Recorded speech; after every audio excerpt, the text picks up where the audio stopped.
Grand Carnival is taking over King's Dominion on select dates July 17th through August 1st. Experience the opening celebration when the park erupts with sights, sounds, and flavors from all around the world. Join the spectacle of color, a dazzling parade of floats, performers, music, and beats that sweeps across the park. And enjoy unique food and drinks while dancing to music until the park closes. Don't miss the celebration as big as the park. Get the best deal on tickets at kingsdominion.com. It's amazing in here. Vous écoutez RMC.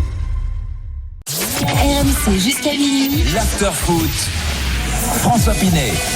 22h14 sur RMC, l'After avec Sébastien Piocel ce soir et Frédéric Piquion. Dans 30 minutes, on va parler de cette prolongation de contrat de Pochettino au Paris Saint-Germain jusqu'en 2023. Alors, semble-t-il, c'est une option qui a été levée. On n'a pas la certitude qu'il fallait qu'il gagne la Coupe de France, je crois. Mais en tout cas, c'est vrai que c'est peut-être surprenant pour vous de voir Pochettino prolonger alors qu'il n'a pas gagné le championnat, ou au contraire, vous trouvez ça très bien? Pour une certaine stabilité au Paris Saint-Germain. On en parlera avec toi, Fred. Mais on va parler tout de suite des Girondins de Bordeaux avec le projet de Gérard Lopez. Gérard Lopez qui est depuis aujourd'hui devenu officiellement le propriétaire donc des Girondins. La vente a été actée par un cabinet d'avocats. L'homme d'affaires, on s'en souvient, était à Lille. Il va donc diriger un deuxième club français. Il avait été remplacé à Lille parce que le club était dans une situation financière difficile. On va en parler bien sûr. Est-ce que pour autant vous croyez à ce projet Gérard Lopez pour les Girondins de Bordeaux? Le 32-16 pour nous rejoindre, le hashtag RMC Live bien sûr sur Twitter ou l'appli RMC Direct Studio, je lirai vos messages. Il y a eu plusieurs annonces aujourd'hui et notamment une sur les objectifs du club. On va écouter Gérard Lopez, il était l'invité du RMC Football Show sur RMC. Me fixer un objectif personnel, c'est automatiquement le fixer pour le club. Donc, comme j'ai dit maintenant, c'est un club qui peut juste pas exister dans une deuxième moitié du tableau. Donc c'est là à court terme, c'est de s'établir cette saison, essayer de s'établir dans la première moitié, et puis de commencer à aller chercher les places européennes d'ici la troisième saison. Donc le plan est quand même assez clair, hein, c'est-à-dire la première moitié de tableau dès cette saison, et ensuite dans 3 ans l'Europe. Ça paraît très ambitieux au vu de l'état des Girondins de Bordeaux actuellement. Ça paraît hyper ambitieux déjà sur cette première saison. Il y a un mercato totalement flou de la part des Girondins de Bordeaux. Alors on ne sait pas, peut-être qu'il a travaillé en amont, hein, il attendait juste d'avoir la confirmation du rachat, et là d'ici peut-être demain 24h 48 heures, on aura des annonces de fête de partout. Alors un peu à l'Olympique de Marseille. Ouais, alors le problème c'est qu'il y a la DNCG qui est passée par là, il y a encadrement de la masse salariale, donc ils ne peuvent pas faire n'importe quoi, ils sont obligés de vendre avant de recruter aussi, c'est une deuxième condition. Ou alors se faire prêter. Après, faut être malin, quoi. Moi, je pense déjà par rapport au discours de Gérard Lopez, je le trouve très bon. Alors, c'est sûr que c'est du management. Hein. On voit le chef d'entreprise. On sent qu'il va emmener tout le monde avec lui. Alors, est-ce qu'il est réaliste ou pas? Je sais pas. C'est vrai que c'est une situation peu évidente pour les Girondins. Mais en tout cas, il y avait un premier acte à passer. C'était le rachat, sauver, on va dire, le club de Bordeaux, qui est quand même un monument du football français. Et puis, mais voilà, le fait qu'il, dans son article là, dans son interview, il embarque tout le monde, les gens des bureaux. On parlait du logo tout à l'heure, qui va redevenir l'ancien, on va dire le vrai logo des Girondins. Alors, en tout cas, dans la communication, on sent quelqu'un qui est ambitieux. Certes, je pense qu'il vaut mieux avoir ce discours-là pour bien démarrer la saison, en tout cas pour bien démarrer son projet. Maintenant, après, à voir sur les 3 ans. Après, franchement, ça reste un gros club, Bordeaux. Certes, il y a des difficultés financières, mais par étape, quand il dit être européen dans 3 ans, bon, ça me semble pas non plus surréaliste. Hein, je veux dire, s'installer dans la première partie, c'est un championnat quand même qui est homogène, la Ligue 1. Il y a 4, 5, 6 clubs depuis quelques années qui sont au-dessus des autres. Mais après, ça reste ouvert d'une saison à l'autre. Maintenant, savoir comment il va s'occuper de son recrutement. C'est la question que je vous pose. Comment faire justement pour relancer les Girondins de Bordeaux? Il vend, je sais pas, il survend.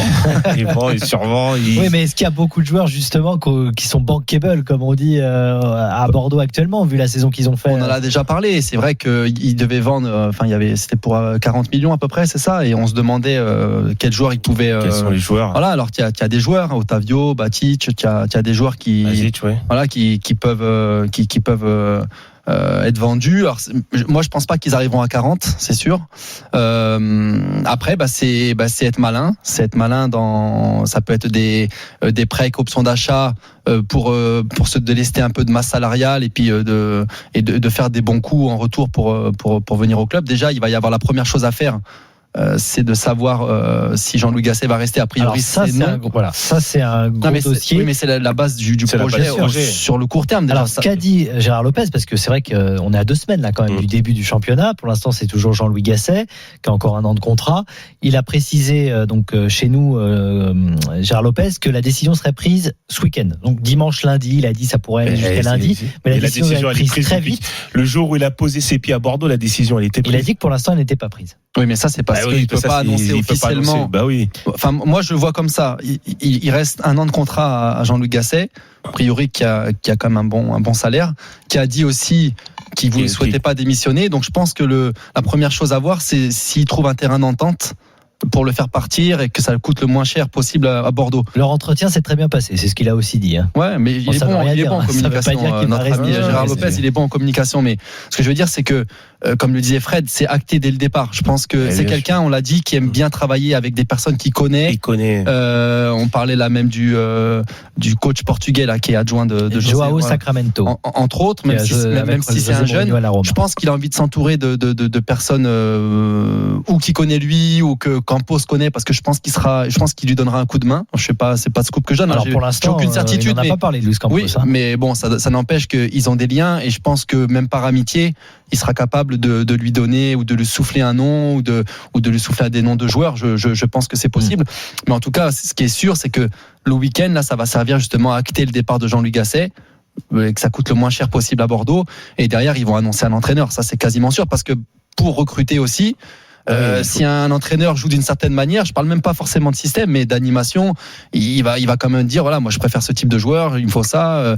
Je fais un état des lieux. Ça se trouve ils l'ont déjà. Il a déjà fait l'état des lieux de l'équipe. Ça, je pense que l'entraîneur bon, peut-être qu'il en a vu plusieurs. Et forcément, il doit avoir une idée en tête. Ils sont peut-être même mis d'accord depuis un petit moment. Alors, il n'a pas démenti les noms de Petkovic, le sélectionneur suisse, là, qui était à l'Euro, ni celui de Joao Sacramento. En revanche, il a écarté la piste Lucien Favre qui était sorti. Il a dit qu'il n'avait pas eu de contact avec lui. Ouais, coach Favre, apparemment, il n'a pas envie de revenir en France de toute façon. Donc ça va être quand même assez compliqué de revenir. Ouais. Mais après, ce sont des entraîneurs étrangers. Bon, on a vu comment ils jouaient. La Suisse, c'était quand même pas trop mal. Donc ça peut être, intéressant de le récupérer, de le récupérer. Après Sacramento aussi, c'est ça? Joao Sacramento, ouais. C'est un jeune. C'est aussi. Il était à Lille aussi. Il était à Lille. Il était adjoint aussi il a fait quelques matchs comme numéro 1. Il a fait quelques matchs numéro 1 quand Bielsa s'était fait démocher. Bielsa également à Marseille. Ouais, et puis quand Galtier est arrivé, c'est lui. Et là, il est avec José Mourinho. Le problème, c'est son contrat, c'est jusqu'en 2024 à la Roma. Après, il y a un autre nom qui est sorti, c'est Guillon. David Guillon. Franchement, je trouve qu'il a, l'ancien de Reims. Il a fait du super boulot à Reims. Même au niveau d'avoir la formation. Ouais, au niveau du jeu, franchement, avec les joueurs qu'il avait à disposition, c'était plutôt pas mal. Il est arrivé en fin de cycle. Ouais. Et je pense que ça reste un profil. Alors lui, pour le coup, je crois qu'il est libre. Ça reste un profil quand même intéressant. Après, Bordeaux, on parle encore des finances parce que c'est quand même important. Ils vont laisser des plumes avec Jean-Louis Gasset.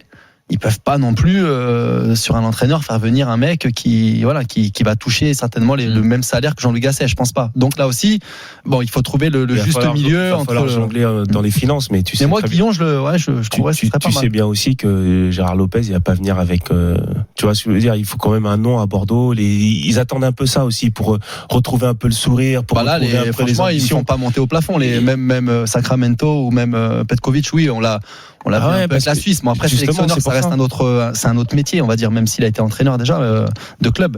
Mais souviens-toi, à Lille, il avait sa première décision, c'était de faire venir Bielsa. Première décision de Gérard Lopez. Donc tout le monde était heureux, évidemment, à Lille quand on avait vu le travail de Bielsa à Marseille, et ça a été un échec total. Un fiasco même. Mais après, c'était pas non plus le. Ensuite, en revanche, il s'est pas trompé sur Galtier. Ouais, il y a ça, et puis surtout, quand il arrive à Lille, c'est pas la même situation qu'à Bordeaux. Financièrement parlant. Là, aujourd'hui, il arrive très très tard. Le championnat, c'est dans 2 semaines. Même si, c'est sûr qu'il a travaillé en amont, c'est sûr, il s'est pas engagé sans savoir.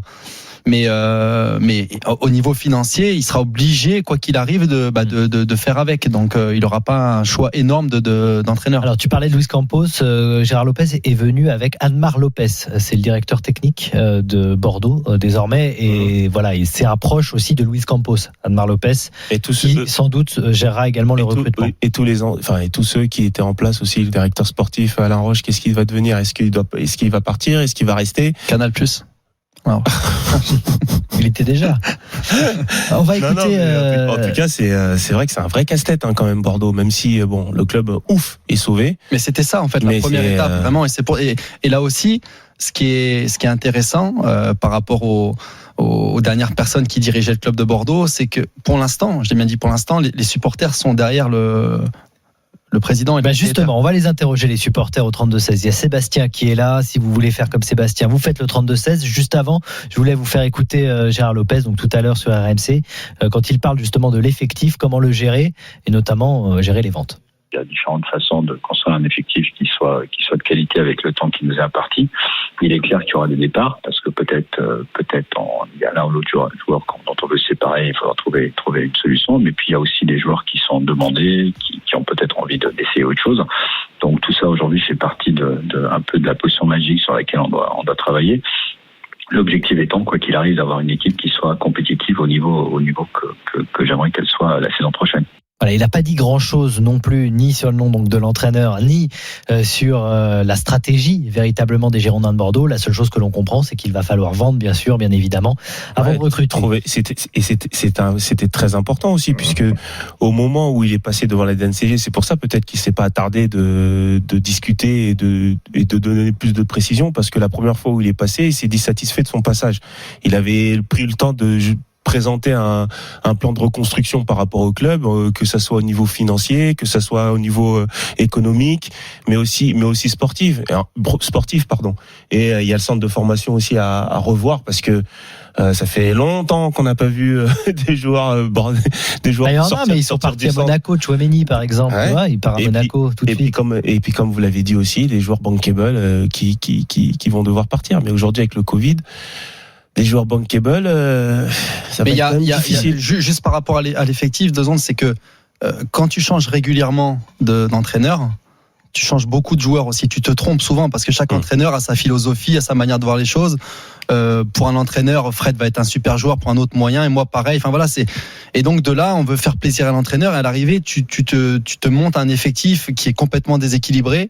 Un mec qui est bankable quand tu le prends et finalement qui joue pas avec celui qui arrive après. C'est ça. Et à l'arrivée, donc ça montre vraiment que depuis quelques années, Bordeaux, voilà, c'est plus que c'était. Et après, il te reste des années de contrat et tu sais pas quoi faire avec le joueur. Exactement. Bon, on va revenir dans un instant à 22h26 dans l'after avec Sébastien, bien sûr, avec vous, supporters des Girondins de Bordeaux. On va reparler bien sûr du logo parce que c'est ce qui est marquant. Vous allez sur la page, le site internet des Girondins de Bordeaux, ça y est, les logos anciens est de retour. On a mis à la poubelle le logo qui datait pourtant que d'un an seulement.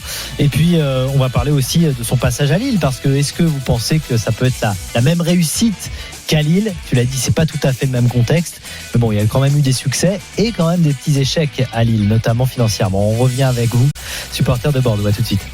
Grand Carnival is taking over Kings Dominion on select dates July 17th through August 1st. Experience the opening celebration when the park erupts with sights, sounds, and flavors from all around the world. Join the spectacle of color, a dazzling parade of floats, performers, music, and beats that sweeps across the park. And enjoy unique food and drinks while dancing to music until the park closes. Don't miss the celebration as big as the park. Get the best deal on tickets at kingsdominion.com. It's amazing in here.